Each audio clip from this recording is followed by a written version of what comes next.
Patuloy na sinisiguro ng Bureau of Customs ang pagpapatupad ng kampanya nito laban sa katiwalian. Ito ay matapos magsampa muli ng kaso ang laban sa hinihinalang rice smugglers. Si Noel Perfecto sa detalye. Wala na makapipigil pa sa mga pagbabagong magaganap sa Customs Bureau sa darating na hinaharap. Hindi rin magpapatinag si Customs Chief Rufy Biazon sa mga paninira sa pagkatao nito, pati na rin sa mga panawagan ng ilang stakeholders na magbitiw na ito sa kanyang pamumuno sa aduana. Lahat ng mga mangyayaring pagbabago ay sangayon sa atas mismo ng Pangulong Benigno Aquino III nang ipagdiinan nito na hindi maaalis si Biazon sa Bureau at marami pa itong gagawin para tuluyang maalis ang lahat ng mga may kinalaman sa katiwalian sa Customs Bureau. I'm determined to help out the President because when he recruited me to join the Bureau, he gave a task na pinaniniwalaan ko. So, sa akin naman, I'm willing to do something even if I'm not happy. For doing your duty, because that is duty.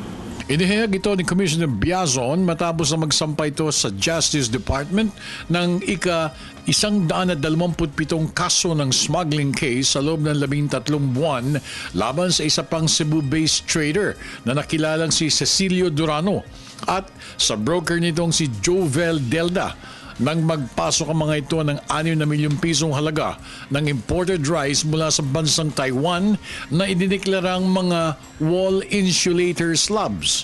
Dahil dito, pinaigting panglalo ng aduana ang kampanya kontra lahat ng klase ng katiwalian sa loob at labas ng mga puerto sa bansa. The problem with getting rid of people is that you have to undergo a process. Now, meron kang parang alam mo, pasaway na tao dyan. You have to gather enough evidence to get him out, etc., etc.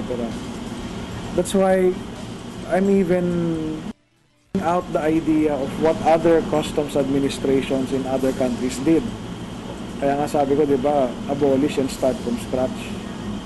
Kasi yun, isang proseso lang yun. Government makes a decision. Shut down, start from scratch. Policy change, paradigm shift at pagkakaisa ng lahat ng opisyalis at kawani ng Customs Bureau ang kakailanganin para matamo ang pagbabago na inaasam mismo ng Pangulong Benigno Aquino III sa aduana. Para sa Telebisyon ng Bayan, ako naman si Noel Perfecto.